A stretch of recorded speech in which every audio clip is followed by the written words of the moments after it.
soon as it comes to a boil, the butter will be melted, and then we're going to add the flour all at once. And then we'll stir that around and cook it for about 3 minutes, and that's called a panade. And they used to use panades in different parts of French cooking, usually something to thicken something up. That's the first part of cream puff dough, or pâte à choux.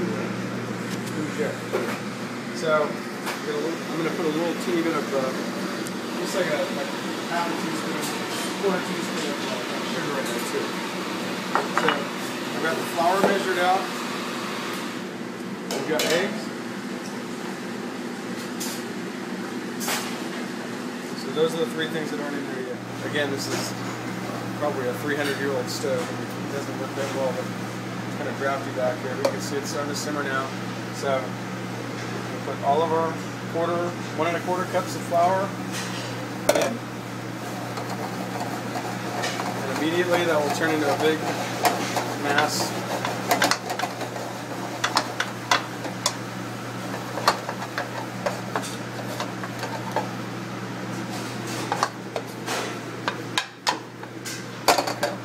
Turn the heat down just a little bit. And we're going to cook this for about 2.5 minutes on top of the stove, just to kind of dry it out.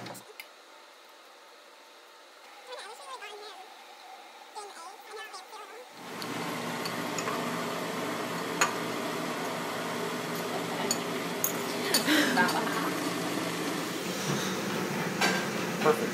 I think it's so he wanted a little sheen to it. Okay, so we're done with that,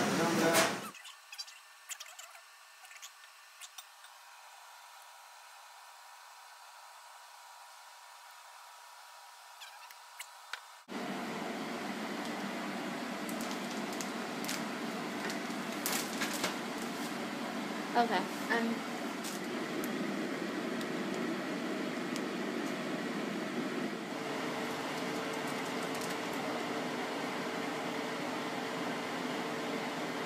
About 425.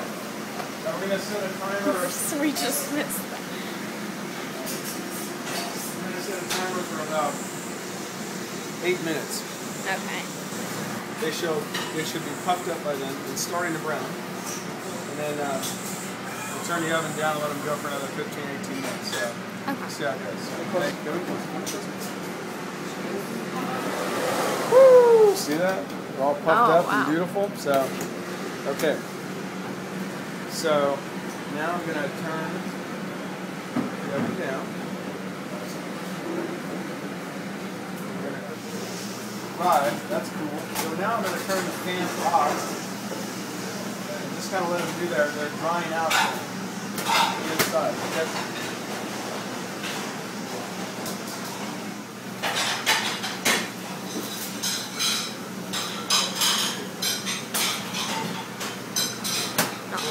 Yet.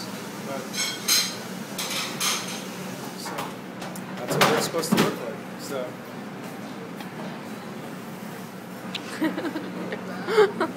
Meghan, it barely started. go home and take some kosher salt. Take your regular table salt. Taste one and taste the other, and you'll see immediately why you want to cook with kosher salt. It's very, very pure, very salty. Which may seem like a little thing, but it's actually quite something people serve with champagne or just cocktails, like before dinner parties. So what happened is they would, over the course of 5 minutes, they just kind of turn into pancakes.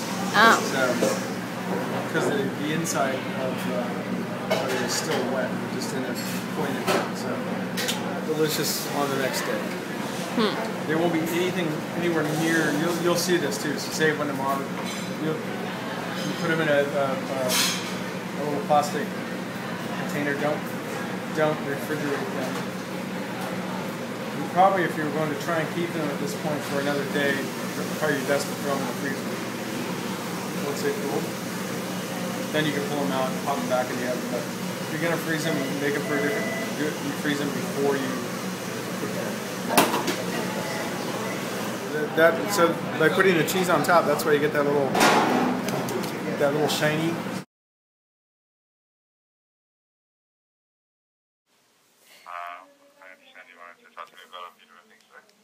Yeah. So we just had a couple questions for you about we're making Gruyere cheese gruyere for our French culture project.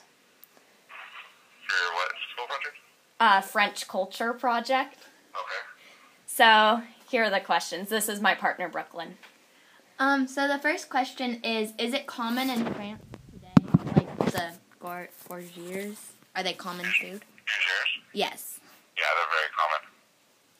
The French culture is one of the things that are, they're extremely grounded in what they do. So, a lot of those things are kind of older techniques and stuff like that, and classic desserts, or classic food or wine. All of that stuff is like still in their culture and a very strong part of it. Cool. So you can go to like a boulangerie, or you can go to different fine dining restaurants, and you can expect to see gruyères for sure. Okay, the next question is when it's on the French Laundry menu, is it very popular? Well, the French Laundry menu is a tasting menu, so somebody comes in and they order a tasting menu, and they don't really have a lot of choices. So they either order a tasting of vegetables or a tasting menu. And both menus as like kind of mousse-bouche or as a canapé, we give them a gruyere and a cornet. So everybody has one, essentially. Okay. Is there anything that makes this dish like difficult to cook particularly?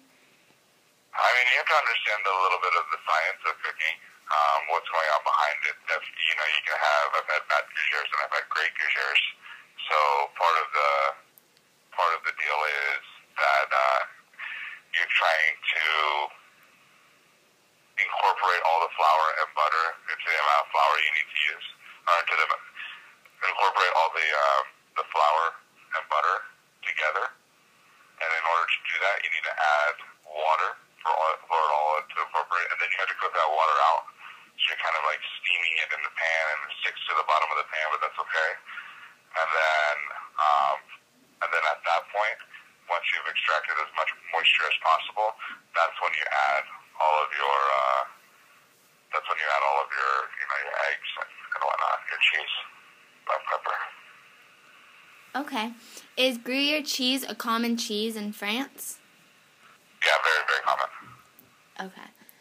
And is it common to substitute the cheese with other types of fillings, and what kinds, if that's true? Substitute the cheese and filling? I mean, is it common to do it? Yeah, I mean, I think a lot of people have become creative with it. We put like a Mornay sauce on the inside, which a Mornay sauce is essentially like a cheese, not like cream cheese, but like a cheese on the inside. Some people put crab, some people put truffles, some people put, whatever you want really on the inside, because it's this basic shito. It's called like a pâte de shito. That is, kind of soufflés on the inside or expands, and you have these pockets that kind of like web on the inside, and you're able to put something in there, so you have the crunch on the outside, and then you can put something creamy on the inside if you'd like. Okay. Do you know anything about the history of the dish, at all? No, I'd have to look it up.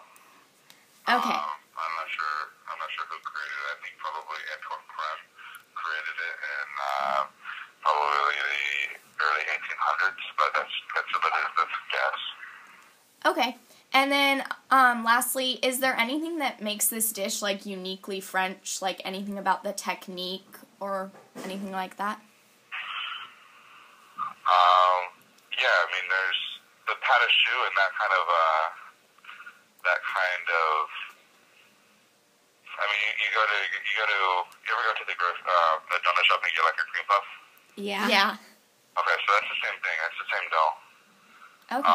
It's the same dough without the cheese. So there's like a classic dessert called gâteau Saint-Honoré, which is the same thing. It's like a pâte de choux, and that's the dough that you make in order to make gruyères. Once you add the cheese, then it becomes a gruyère.